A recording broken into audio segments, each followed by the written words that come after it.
So I'm finally back out in my workshop. It seems like ages since I've been able to get out here, and I've been after a new router table for a while now. I've had the same one for about 20 years and it served me well, but it was due an upgrade. It was only a cheap one at the time. It was never supposed to last 20 years, but it has. But the channel has started working with a brilliant company called Trend. I've been using them since I was an apprentice at 16, so over 20 years I've been using their router cutters, tools, jigs and spindle moulder cutters, and they kindly sent me this router table to try out with the T14 router, which is a massive router which is designed predominantly for router tables. It can be used by hand with jigs as well, but I think it's designed around using a router table. So I am made up with this, absolutely made up. So thank you, Trend. And if you stick around, I will take you through how I'll put it together, and along the way I'll point out some of the good features, the safety features, things that make the table stand out against other tables. It is a brilliant, well-made table. The top is made of MDF, but it is laminated, and everything about it just screams quality. So I am absolutely made up with it. You start by getting the top assembly and the leg assembly. The longer screws go through the leg assembly into the top assembly, but at the front it needs to go through the accessory hook as well. You can't go wrong because the smaller bolts wouldn't fit through, and it does come with a little Allen key, but they're rubbish, get rid of them. Get yourself a ratchet. Then the one at the back doesn't have an accessory hook, so just the screw in the washer. There is no front and back really, they're all the same, they can go all the same way, but this has got a sticker on it with some instructions, so I'm taking that as the front.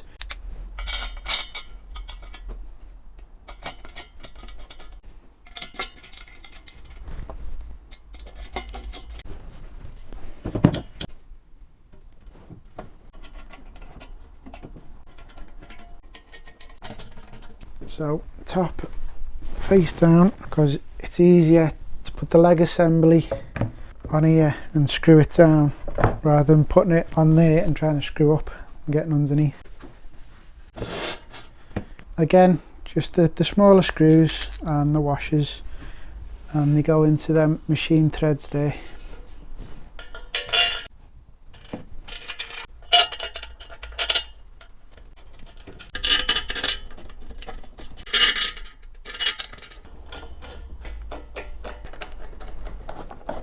Right, so while it's upside down, now's a good time to put the adjustable feet in. But I noticed that there's 4 nuts left over in the pack. So I looked at the instructions, and nowhere does it tell you where them 4 nuts go. So I looked in the exploded diagram at the back, and it actually shows them with the adjustable feet.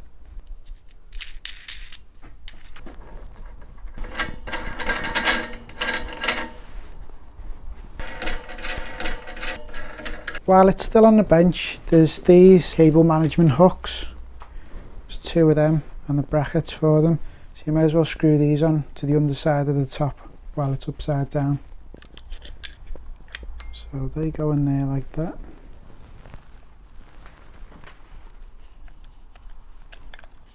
It helps if you've got a magnetic screwdriver. If you look in here, there's some pre-drilled holes. 4 of them, and they just get screwed onto there like that with the slightly longer screws.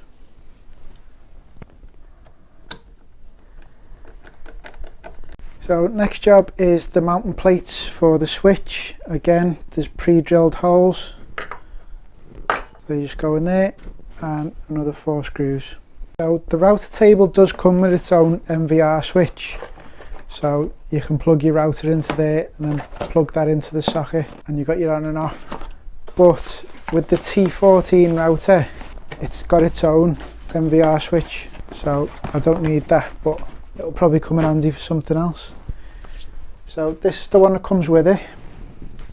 And it's a great little switch, so you pull it on and you push it off, and where it's going to be placed you can just smack it off, or even hit it with your knee if your hands do become tangled, God forbid. But this actually plugs into the router's handle. I'll just show you that now.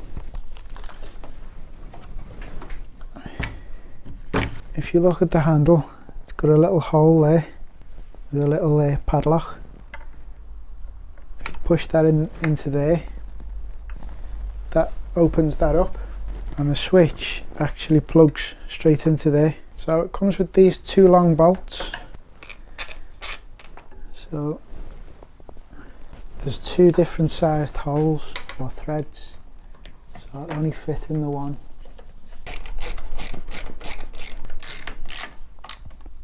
So I've just put the MVR switch on, and I was left with two smaller bolts, 16mm ones. I was like, what were they for? And I've realised that the MVR switch that comes with it has a smaller mounting plate, so they would be used to mount it to them brackets. But also there's more pre-drilled holes, so the mounting bracket would be in a different place for this because obviously it's wider.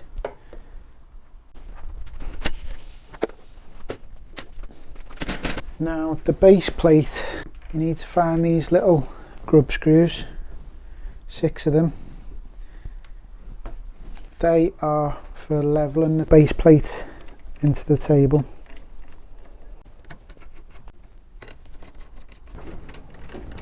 My mistake, there's actually 7 of them.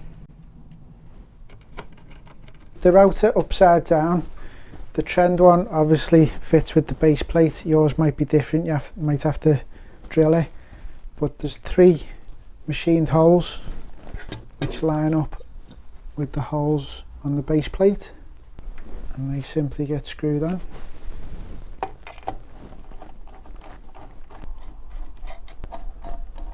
Before I put it into the table, I'm going to plug the switch in to the handle. It has got a little notch on it, so it will only go on one way. That, and then it gets screwed down. I need to drop it into the table, making sure the arrow is at the front of the table. So it looks like it won't fit, but if you put it on an angle, it will drop in. Mind you, don't catch your fingers. With the 7 screws, I've just got to use a straight edge and then make the base plate come flush with the top of the table. So screw the grub screws down and the plate will come up. Sometimes helps if you've got a light shining behind the steel rule. When you're happy with the levels of the plate, there's these 4 screws go in them 4 holes, and that just holds the plate down to the tabletop.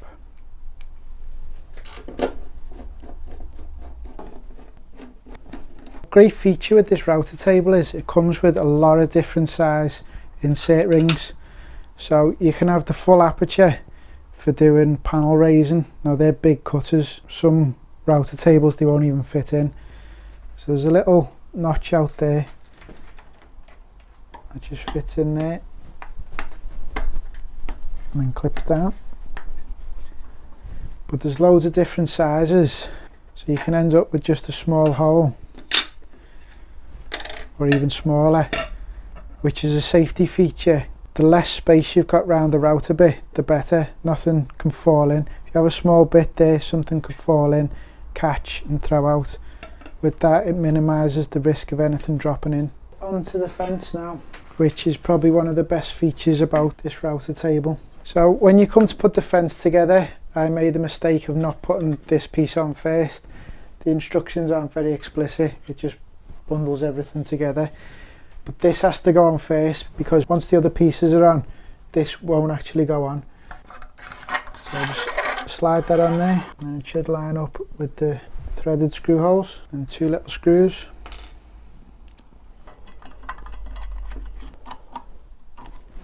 These little screws, they fit into the slot like that. The fence assembly sits over them. A couple of washers, and then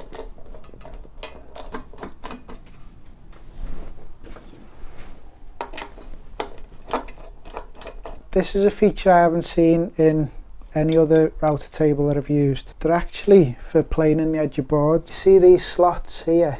They get inserted into them slots, and there's deeper ones to make the offset different. They make the outfeed side of the fence protrude out a mil or two, so you can actually set it up to plane the edges of boards, and that takes up what the router cutter has taken off.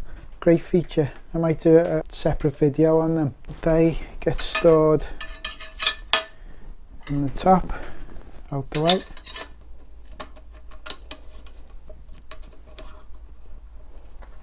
Lock them into place.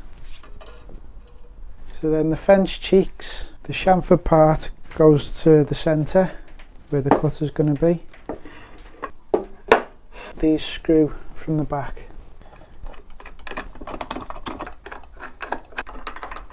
So a great feature of this table is the movable fence. So when you've got a router cutter in there, you can move this fence so it's as close as practically possible to the router bit to minimise the gap here for anything to get jammed in there or snagged in there. A great feature of this table, again, another great feature, is the featherboard that comes with it. Front featherboard to keep things against the fence. It comes with this odd looking thing. The screw fits into the countersunk hole, and as you tighten the handle down, it spreads them 2 bits of metal and wedges itself in the slot.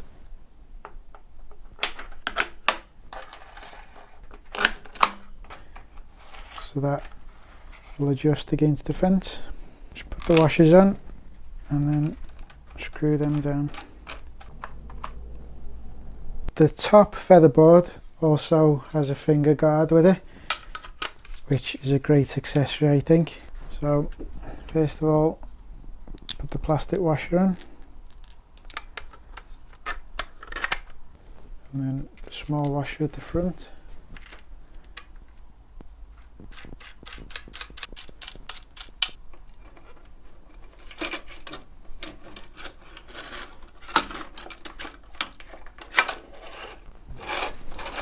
That is fully adjustable independently of each other, which I think is really good. Keep your pinkies away from the cutter. The table comes with these 2 lead pins, so when you're doing freehand routing without the fence, they screw into that hole there, so you can lead your material off there into the cutter. Another safety feature. And they get stored at the back here in little holes. So they screw into there so they won't get lost. And the final bit of the puzzle is the mitre guide. So that fits in there quite nicely, only a tiny bit of play. It comes with a plastic push stick, but personally I prefer wooden ones or MDF ones, so I won't be using that. And something that's a little disappointing, all the thought that's gone into this, there's nowhere to store the spanner. There's no hole in it to hang it up, and there's nowhere to put it that I know of. If you know of a place, let me know in the comments below, but I can't find anywhere, so I think I'll have to drill a hole in that so it'll hang up on the accessory hook. So my wife, who's filming this, she's just come up with a great idea to store the spanner. She came up with the idea of little rare earth magnets. So she put a couple on there. The spanner can get stored there. So the T14 router, which is brilliant, and it's virtually designed to go into a router table, and it comes with this accessory. So there's the hole in the base plate, and that fits into there, and that winds your router up and down. I'm happy with the dust port. I don't need any accessories. My dust pipe fits perfectly onto there. I can't wait to get started with this, and I'm sure there's going to be many videos that feature this. I'm going to do a couple, probably in my next couple of videos are going to be about using this. I might do one about using a router table for beginners. I'll probably do one on the edge planing.